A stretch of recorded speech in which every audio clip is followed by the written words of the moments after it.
Allahu Akbar, Allahu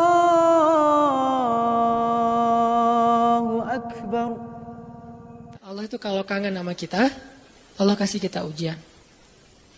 Makanya jangan bikin Allah ngasih kita ujian kalau kangen, tapi ngasih kita nikmat. Kenapa Allah kasih kita nikmat? Soalnya kita udah biasa, nggak perlu diuji juga, udah tetap setiap malam itu curhat sama Allah. Bukan pas lagi banyak masalah doang baru curhat. Kalau pas banyak masalah doang baru curhat, berarti pas kita lagi normal, kita lama tuh nggak ketemu Allah, nggak pernah miss call Allah, nggak pernah japri Allah, nggak pernah curhat ke Allah, nggak pernah DM. Kan Allah kangen nih. Kemana ya dia? Kok nggak pernah DM saya? Kok nggak pernah miss call saya? Kok nggak pernah japri ke saya? Padahal online-nya sering loh. Tapi kok nggak pernah ke saya nih, online-nya masih apa nih? Kan Allah suka gitu sama hambanya, walaupun dengan analogi sosmed ya. Tapi Allah tuh perhatian banget sama kita. Allah nungguin kita datang. Setelah sekian lama kita cuek sama Allah, tiba-tiba kita baru niat mau datang. Duh, udah lama juga ya saya belum japri ke Allah. Baru gitu doang, belum diketik nih, belum typing. Baru niat doang nih. Allah udah bahagia coba. Allah kok baik banget ya sama kita ya. Seolah-olah Allah butuh kita, padahal nggak sama sekali loh. Ghaniyun anil alamin. Allah tuh nggak butuh kepada siapapun di antara hambanya, nggak butuh sama sekali. Tapi kayak seolah-olah Allah tuh yang butuh banget sama kita. Saking baiknya Allah. Allah itu raufun, rahimun, karimun, jawadun, apalagi latifun. Nah, latifun Allah tuh sangat pengen dekat sama hambanya. Itu Allah. Udah lama pergi nih. Sibuk dengan semua orang dijapri, semua orang dia chat sampai tengah malam chat sama orang lain. Tapi Allah nggak pernah dijapri. Allah tungguin. Kalau manusia mungkin kita bisa nyebutnya kayak kesepian gitu. Tapi Allah kan nggak mungkin kesepian. Tetap aja Allah nungguin seperti orang yang kesepian. Saking kangennya sama kita coba. Begitu kita ada masalah datang ke Allah. Allah nggak bilang giliran sekarang aja lo datang. Nggak kayak gitu Allah. Langsung Allah dekap. Langsung Allah, ada apa hambaku? Hal min dhi hajah. Apakah kamu butuh sesuatu? Hal min taib. Apakah kamu mau diterima taubatnya? Hal min mustaghfir. Apakah kamu mohon minta ampun? Allah tanya kepada kita setiap malam. Dicuekin lagi, dicuekin lagi. Datang Allah ke langit dunia. Harusnya kan Allah suruh aja malaikat ya. Malaikat kasih tahu ke dia supaya berdoa. Enggak. Allah yang langsung turun. Ibaratnya Allah yang ngejapri kita. Enggak dirit juga. Setiap malam japri, setiap malam enggak dirit.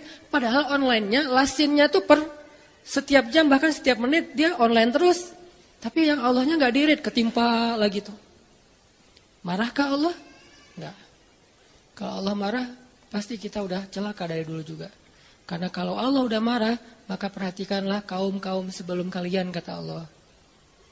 Perhatikanlah kaum-kaum sebelum kalian. Ad, Samud, atau tokoh-tokoh sebelum kalian. Firaun, Haman, Namrud, dan seterusnya. Perhatikan kalau Allah udah marah nih. Berarti Allah belum marah sama kita. Tapi jangan sampai batasan waktu yang Allah buat itu kita lewatin, itu bahaya. Karena kalau Allah sudah menentukan waktunya, nggak bisa ditolak lagi sama kita. Jadi Allah kangen kepada makhluknya. Jadi sifat kangen itu salah satu di antara sifat Allah. Sehingga kalau Allah aja kangen sama kita kangen gak sih sama Allah? Ini nih pertanyaannya nih. Karena kalau kita nggak kangen sama Allah, nggak fair. Kenapa nggak fair? Allah kan nggak pernah dapat kebaikan apa-apa dari kita. Kok kangen sama kita? Berarti Allah kangennya tulus. Kalau kangen kita kan ikhlas ya. Ikhlas dengan tulus agak beda dikit nih. Kalau tulus gak berharap apa-apa. Kalau ikhlas berharap. Kalau ikhlas itu berharap. Allah aja tuh gak menginginkan apa-apa dari kita, kangen. Berarti kan gak ngarapin apa-apa, bisa kangen. Baik banget kan? Nah kita kalau kangen pasti ada ngarapin sesuatu. Kayak kangen orang tua, kenapa? Pengen masakan ibu. Kangen kampung halaman, kenapa? Pengen jajan, pengen lihat suasana yang luar biasa di keluarga. Kan kangen ya kampung halaman. Kangen dia misalnya, pengen disiapin segelas apa misalnya, green tea lah atau Thai tea atau apalah. Kalau yang standar mah ya, atau kopi misalnya. Kita mengharapkan sesuatu dalam kangennya kita. Kalau Allah kangen gak ngarapin apa-apa. Karena Allah gak butuh kita. Kok kangen? Berarti Allah maha baik. Kangen mengharapkan sesuatu aja baik, apalagi kangen tanpa mengharapkan apa-apa. Dan yang lebih luar biasanya lagi, Allah bukan cuma gak mengharapkan apa-apa, kangen pengen ngasih sesuatu kepada kita. Kangen pengen ngasih sesuatu untuk kita. Itu kangennya Allah. Mirip dengan kangennya ibu. Walaupun gak sama, pasti Allah lebih. Kangennya ibu tuh pengen masakin buat kita loh. Kangennya kita ke ibu, pengen masakan ibu. Beda kan? Jadi jangan merasa lebih baik daripada ibu kita ya. Karena realitasnya, jujurnya mah, kita kalau kangen ibu karena pengen dimasakin. Ibu kalau kangen kita karena pengen masakin. Jarang ada ibu kangen karena pengen masakan dari kita. Kan kita gak bisa masak, kecuali chef lah ya. Chef juga tetap makannya makanan ibu. Walaupun mungkin dia jago dalam masak, tapi ada sentuhan mukjizat dari seorang ibu yang memang gak bisa dipakai bumbu. Itu lebih ke perasaan, ketulusan cinta. Beda pasti itu.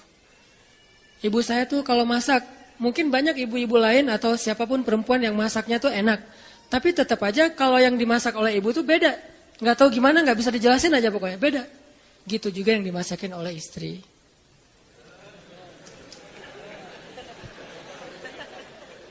Nggak pernah ngerasain, nggak apa-apa. Sabar ya. Ibu aja dulu lah, puas-puasin ya. Karena ibu tetap aja seseorang yang luar biasa. Allah tuh kayak gitu, analogi cinta Allah kepada kita, walaupun nggak sama persis, tapi minimal ada analoginya. Kayak ibu kepada anak. Allah tuh kangen sama kita bukan karena pengen sesuatu dari kita, tapi karena pengen ngasih sesuatu untuk kita. Kok bisa gitu? Ibu aja bisa, apalagi Allah. Padahal ibu kan manusia yang punya banyak kekurangan. Kadang dia capek, kadang dia juga lelah, kadang dia butuh harta dan segala macam. Namanya ibu kadang-kadang butuh, kayak saya lagi di Mesir tuh, telepon ibu saya, "Mak, butuh apa? Nih di rumah kalau bulan Ramadan kan bentar lagi bulan puasa, orang Aceh nyebutnya bulan puasa. Bentar lagi kan bulan puasa.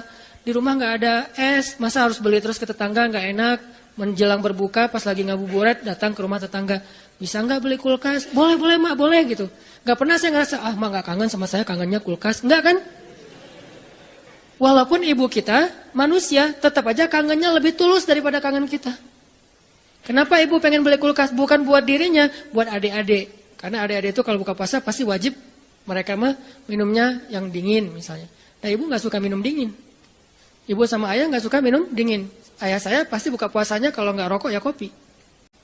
Sebelum buka puasa tuh satu bungkus tuh udah di depan rokok sama kopi. Udah itu aja tuh, nggak ada ribet-ribetnya. Mungkin nggak bisa ninggalin ya karena dari udah sekian lama katanya sih rokok sebelum sekolah dulu teh. Jadi belum sekolah ngerokok dulu baru sekolah. Orang dulu lah ya. Sampai saya dulu pernah waktu kecil tuh diajarin ngerokok sama ayah saya. Untungnya saya sesak nafas, akhirnya nggak bisa nerusin warisan dari ayah saya. Kan dulu mah suka nonton Dunia Dalam Berita gitu kan, masih TV hitam putih dunia. Ketahuan usianya Dunia Dalam Berita, pasti banyak yang nggak tahu Dunia Dalam Berita itu apa. Anak zaman now lah. Dulu tuh ayah saya ngerokok sambil nonton Dunia Dalam Berita. Terus tahun sekali G30 SPKI kan nonton. Saya di sebelahnya. Ya, coba dong. Wes. Jadi kita kompak tuh berdua tuh. Wes. Satu batang berdua, sisanya satu bungkus sendiri dia. Jadi bukan karena pengen minum air dingin ayah dan ibu saya beli kulkas, justru buat adik-adik. Berarti tetap aja tulus. Terus, "Mak butuh apa?" Nih adik-adik belum sekolah. "Mak butuh apa?" Nggak pernah minta untuk dirinya sendiri. "Mama nih mau lebaran nggak ada baju baru." Nggak pernah, pasti untuk adik-adik. Kenapa nggak untuk saya? Mungkin dianggap saya udah mampu sendiri, udah mandiri, jadi udah nggak perlu dikasih-kasih. Artinya dalam cerita ibu kita bisa melihat kebesaran Allah. Kalau ibu aja yang penuh dengan kekurangan bisa setulus itu, apalagi Allah. Ibu bisa kangen kepada kita karena pengen masakin buat kita. Allah kangen kepada hambanya karena pengen ngasih nikmat untuk hambanya. Allah kangen kepada pendosa karena pengen ngampunin dosa-dosa dia. Kenapa gak diampunin aja? Karena dia gak datang. Kenapa gak dimasakin aja? Ngapain dimasakin, orangnya gak ada. Kan gitu kan? Katanya ibu kangen, tapi kok gak masak masakan kesukaan aku? Lah kamu masih di Bandung, ibunya di Jawa. Ya gimana yang masakin, siapa yang makan basi? Nah ibu gak makan spesial itu. Sehari-hari paling makan nasi putih, garam, sama telur ceplok. Kalau enggak juga cuma cabai. Saya waktu kecil makanan favorit saya itu nasi putih, garam, cabai. Itu aja dimakan, enak banget tuh. Sesekali makan telur, didadar, diceplok, itu juga tunggu dari kandang ayam. Karena kita nggak beli telur, tapi ibu tuh nernak ayam di belakang. Setiap pagi saya periksa. pinggir loh, ngeliat telur loh gitu. Si ayam-ayamnya dipinggirin. Oh nggak ada, kurang produktif. Oh, iya. Hari berikutnya dicek, 3 hari sekali ada telurnya. Kan telur kalau baru dari kandang tuh kan hangat banget tuh. Saya ngerasain ternyata bedanya rasa telur dulu sama sekarang. Memang beda. Dulu tuh nggak pakai pecin juga udah enak. Kenapa sekarang jadi generasi micin? Karena telurnya udah nggak berkualitas. Pembahasannya nggak penting. Jadi makanan ibunya cuma gitu. Terus kenapa ibu? Misalnya di Aceh tuh ada namanya masakan kari lah ya, kari kambing, kari ayam. Kenapa emak kalau katanya kangen sama aku kok nggak masakin kari ayam? Lah kan kamu di Mesir, ngapain dimasakin? Yang makan siapa? Gitu juga Allah, katanya Allah pengen ngampunin dosa aku kok nggak diampunin? Lah kamu nggak pernah taubat, nggak pernah datang, nggak pernah sujud, nggak pernah minta ampun, gimana mau diampunin? Kayak dikasih ampunan nggak ada yang ngambil gitu. Bukan Allah nggak mau ngampunin kita nggak mau ngambil, kita nggak mau makan, kita nggak mau datang gitu. Padahal Allah sediain. Begitu kita mendekat sedikit aja langsung Allah masakin tuh ampunan. Langsung menunya yang paling enak. Kalau analogi ibu tadi masak, langsung disediain untuk kita. Disediakan dengan sangat istimewa buat kita ampunan Allah. Apa istimewanya? Lengkap. Lengkap gimana? Dosanya, semua dosa diampuni. Semua dosa tuh ada tuh. Dosa A, B, C, ampuni semuanya. Taubat diterima dengan seolah-olah kita tuh udah orang paling suci. Kan orang yang paling suci itu orang yang baru bertaubat kan? Orang yang paling suci itu orang yang bukan banyak amal soleh. Itu orang yang paling banyak pahalanya. Tapi orang yang paling suci justru yang pertama bertobat itu paling suci. Setelah itu mungkin udah mulai agak mix lagi nih. Udah ada dosa, ada pahala. Tapi baru-baru taubat itu saat yang paling suci setelah kita dilahirkan oleh ibu kita. Kita udah jauh dosanya udah kayaknya kalau di dosa itu jadi titik-titik di hati kita. Bukan hati kita doang yang hitam, seluruh tubuh kita udah hitam. Karena udah nggak ada tempat lagi di hati saking banyaknya dosa.